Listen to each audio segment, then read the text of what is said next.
यही देश कोई जमाना था जब कबूतर छोड़ा करता था, आज चीता छोड़ने की ताकत रखता है।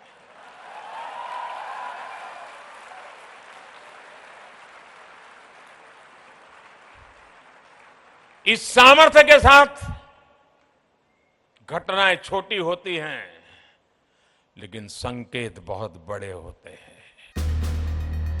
यहाँ पर प्रधानमंत्री नरेंद्र मोदी इस वक्त पहुंच चुके हैं। डिफेंस एक्सपो का वो उद्घाटन करने वाले हैं। डिफेंस एक्सपो इस बार गुजरात के गांधीनगर में हो रहा है और पिछले जो डिफेंस एक्सपो हुए हैं उनसे कई मायनों में ये डिफेंस एक्सपो अलग है।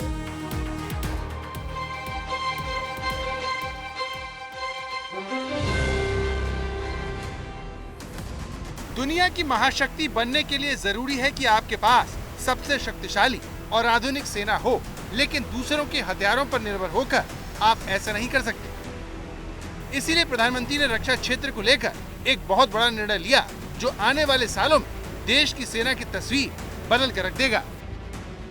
ये बहुत बड़ा निर्णय है और ये निर्णय इसलिए हुआ है कि भारत की सेना को जो प्रगतिशील नेतृत्व मिला है, उस सेना में बैठे हुए लोगों के हौसले के कारण ये निर्णय हो पा रहा है। ये राजनीति इच्छा शक्ति से होने वाले निर्णय नहीं है, ये निर्णय सैन्य की इच्छा शक्ति से होता है। साल 2018 में vice chief of army staff lieutenant general Sharad Chandra ने संसद को बताया कि एक आधुनिक सेना में 1/3 हथियार पुरानी श्रेणी के, 1/3 नवीनतम तकनीक वाले और 1/3 स्टेट ऑफ आर्ट कैटेगरी के होते हैं, यानी बेहद आधुनिक। लेकिन भारतीय सेना के 68% हथियार और उपकरण पुरानी श्रेणी के हैं, जबकि 24% नवीनतम श्रेणी वाले और सिर्फ 8% स्टेट ऑफ आर्ट यानी आधुनिक श्रेणी के हैं। ऐसा इसीलिए क्योंकि सेना को आधुनिक बनाने के लिए पैसा बचता ही नहीं है। रक्षा बजट का अधिकतर पैसा पेंशन और वेतन भत्तों में चला जाता है और बजट का सिर्फ 28% आधुनिक हथियारों की खरीद के लिए बचता है। इस समस्या का समाधान रक्षा क्षेत्र के बड़े और निर्णायक सुधार करके मोदी सरकार ने किया और 2 साल पहले रक्षा मंत्रालय ने draft defence production and export promotion policy 2020 जारी कर 2 बड़े कदम उठाए। पहला, आयात करने वाले 209 रक्षा उपकरणों को भारत में ही बनाकर खरीदा जाएगा और दूसरा, रक्षा बजट में भी घरेलू इंडस्ट्री से खरीद के लिए अलग से पैसा रखा जाएगा। 2022-23 के लिए डिफेंस प्रोक्योरमेंट का 68% घरेलू इंडस्ट्री से खरीदारी के लिए रखा गया। सेनाओं ने मिलकर कई उपकरणों की 2 लिस्ट भी तय की है।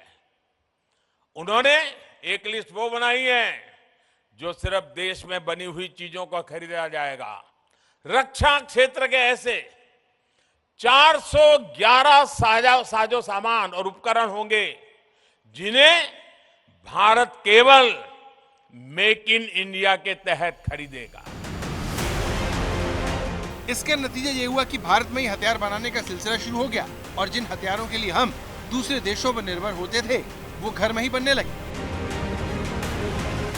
पिनाक मल्टी रॉकेट सिस्टम,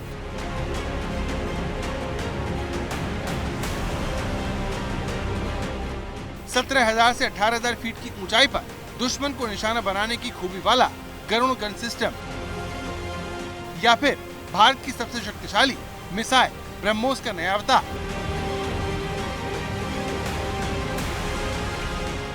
इतने छोटे से वक्त में हर स्वदेशी हथियार ने दुनिया को एक नए भारत के दर्शन करवा दिए। कमांड शिप के धनुष पिनाक के नाम से Pinaka multi rocket launcher system लंबे समय से भारतीय सेना का हिस्सा है और इसे सरकारी कंपनियां बनाती थी, लेकिन अब इसे प्राइवेट सेक्टर तैयार कर रहा है, क्योंकि मेक इन इंडिया के जरिए जो देश में की कंपनियां हैं वो इसको बना रही हैं, सेना को दे रही हैं, बल्कि अब विदेशों को भी इसका निर्यात होगा। आज भारत दुनिया के टॉप 25 हथियार निर्यातक देशों में शुमार है। डिफेंस सेक्टर में मेक इन इंडिया अभियान से जहां हिंदुस्तान की अर्थव्यवस्था को फायदा होगा, देश के नौजवानों को रोजगार मिलेगा। हथियार खरीदारी के लिए सेना को कम पैसे खर्च करने होंगे, उसका आयात बिल कम होगा। सबसे बड़ी बात, दूसरे देशों पर निर्भरता कम होगी। निर्यात से होने वाली कमाई हमारी सेना को आधुनिक बनाएगी। वहीं रिसर्च को बढ़ावा मिलने से हथियारों की गुणवत्ता बढ़ेगी। कुल मिलाकर भारत रक्षा क्षेत्र में आत्मनिर्भर होगा। भारत की टेक्नोलॉजी पर आज दुनिया भरोसा कर रही है, क्योंकि भारत की सेनाओं ने उनकी क्षमताओं को साबित किया है। इसका सबसे बड़ा असर ये होगा कि भारत मैन्युफैक्चरिंग का हब बन जाएगा, जो दुनिया में उसके रसूख और ताकत को बढ़ाएगा।